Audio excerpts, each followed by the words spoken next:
Hey John, welcome to Australia. It's good to be here. Okay.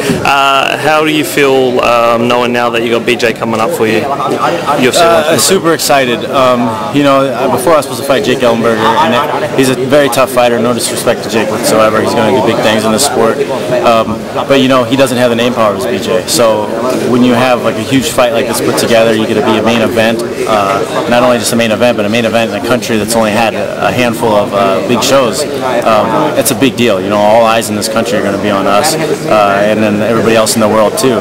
So it's a huge opportunity, a huge chance for me to prove my worth as a welterweight and prove that I deserve to fight for the title. Where do you see this fight going? You know, you've all over. It's going to be all over, I think. You know, we both are very versed everywhere. BJ's got a good takedown defense. He's very good at getting up. He's the only American to ever win a Mundials BJ Brazilian Jiu-Jitsu tournament. Great hands. He's small, but he hits like a mule. It's going to be a crazy fight. For you, what's the game plan going in? Can't give too much away, but the smart bet would be to look at his past fights and try to mimic where his opponents had success against him and try to refrain from where his opponents had failures against him. Okay. Well, obviously he's coming off a great win against Matt Hughes, but prior to that he had 2 losses to Frankie Edgar.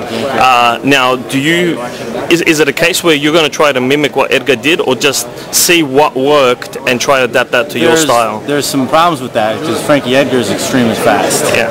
And me mimicking his speed is going to be near impossible. But there are other elements about what he was doing that I can mimic or incorporate into my game, along the lines of strategy and game planning and stuff like that. Maybe not exactly copying technique for technique, but you know, getting ideas from how he fought the fight. Okay. Now, in terms of, I asked you previously, you know, getting passed over, Jake Shields will probably get the next shot at GSP.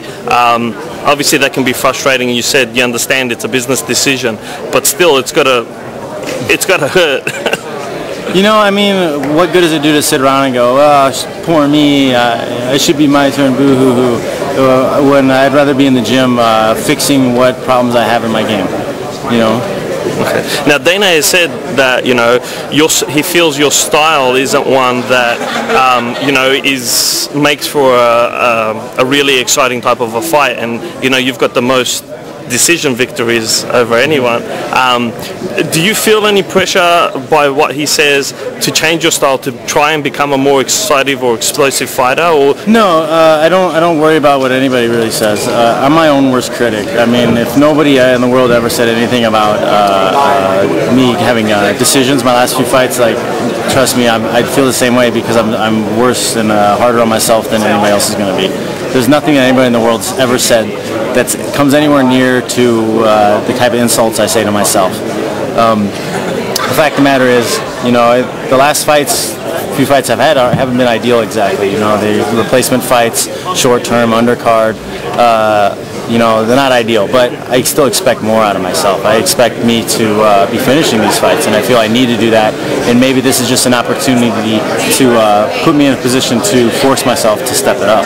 Okay. And do you feel that if you're successful with BJ, that the title fight is what you should have next? I would think so. I mean, I wouldn't see what else there would be for me. You know, if I go out there and I perform the way I think I can, I don't see how they could give anybody else a title shot but me. I think you were at a 7-0 run, you know, a 7 in a row run when you got to face GSP last time? No, I had won 8 in a row. 8, yeah. And it'll be that case again. If you win this against BJ, is that 8 in a row? This will be number 6. Number 6. I've won 6 in a row.